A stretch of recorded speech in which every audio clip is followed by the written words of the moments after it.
How to change language in WhatsApp in Android. Hello everyone, welcome to this channel. I'm Emily and I'm here to help you out today. So without any delay, let's get started. Now first of all, go to the Play Store application on your device and then on the search bar, just search for WhatsApp. Now tap on that and make sure that your app is updated to its latest version. So as you can see, there's no option of update, so I'm going to tap on open because it is updated to its latest version. So just tap on open and it will lead you to the home page of WhatsApp application. Now here you need to tap on the three dotted lines at the top right corner of the screen. So just tap on that and tap on settings. Then you can scroll down and you can see the option of app language over here. So just tap on that.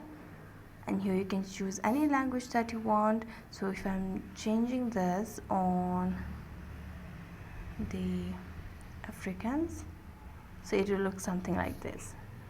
So thank you so much for watching this video. If you enjoyed it, don't forget to like, subscribe and hit the bell notification for more updates.